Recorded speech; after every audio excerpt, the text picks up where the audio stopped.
මේ සිදුවීම නම් කාටවත් වෙලා නැතුව ඇති රග ක්‍රීඩකයෙක්ට මම ඇත්තටම මම මේ රග ක්‍රීඩාවට මම ඇත්තටම ආදරේ මොකද මම ඉසිපතන විද්‍යාලයේ මගේ අපස උසස් පෙළ කරන් ඉන්නකොට මම හිතනවා මේ සිදුවීම නම් කාටවත් වෙලා නැතුව ඇති රග ක්‍රීඩකයෙක්ට මොකද මම උසස් පෙළ පොලිටිකල් දේශපාලන විද්‍යාව පේපර් එක මම ලියමින් සිටියේදී අපිට එදා තිබ්බා පාසල් සත්සාමාජික තරගාවලිය කොළඹ CRNC ග්‍රවුන්ඩ් එකේ.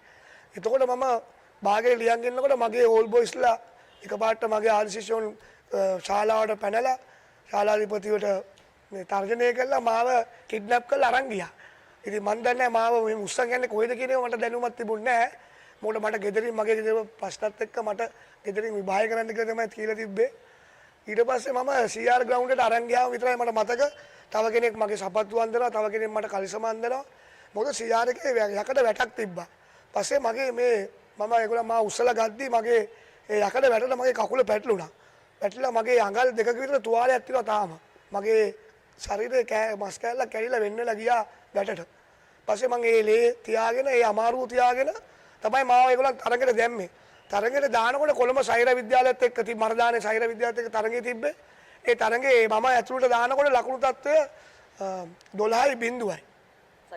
සෛර 12යි අපි බිංදුවයි.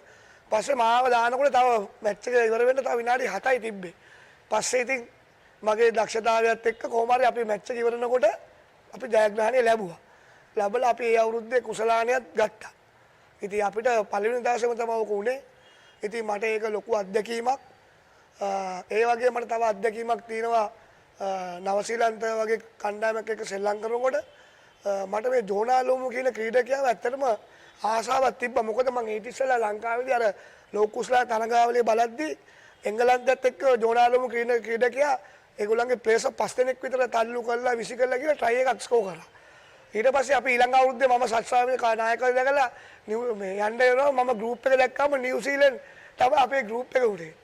එතකොට මට ඒ වෙලෙම මට පොඩක් තරු විසි වුණා. මට මතක් වුණා දැන් අර ජෝඩාලෝම කියන මිනිස්සයා හම්බ වෙන්නේ නේද කියන එක. මට ඊට පස්සේ මාර සන්තෝෂයක් ඇති වුණා මේ මට මේ යාව ඇත්තටම S2 දැක ගැනීමට අල්ලලා බලන්න හැකියාවක් ලැබෙනවා කියන එක. ඉතින් මම ඒ වෙලේ ඉඳන් මම ජීවිතේ හදාගත්තා කොහොම හරි මම මේ ක්‍රීඩකයව ටැකල් කරනවා කියලා අදිෂ්ඨානයෙන් මම මේ පුහුණුවීම් වල යෙදුණා. කොහොම හරි මට ඒ දවස උදා වුණා, ඒ වෙලාව උදා වුණා, ඒ අවස්ථාව උදා වුණා. මම ඒ හෙට ගියා, ඒ තරගයේ හම්බුණා. ජෝනාලෝම කියන ක්‍රීඩකයා මගේ ඇඟට ආවා. මට එතකොට කිසිම දෙයක් මතක් වුණේ නැහැ. මට ඒ ජෝනාලෝම කියන මිනිහා ටැකල් කරලා ඒ ෆීලිං එක ගන්න හැකියම තමයි මට ආවේ. මම ඒ වගේම ටැකල් කරා. හැබැයි මම ඊට පස්සේ නැකිලා එහෙම ටැකල් කරා විතරයි මට මතක. මම හැරිලා බලද්දී මගේ මුළු කටේම තනකොළ තිබ්බේ. ජෝනාලෝම ට්‍රයි එක කියලා තියෙනවා. මම ජයන්ට් ස්ක්‍රීන් එකෙන් බැලුවා. එයා ගියා.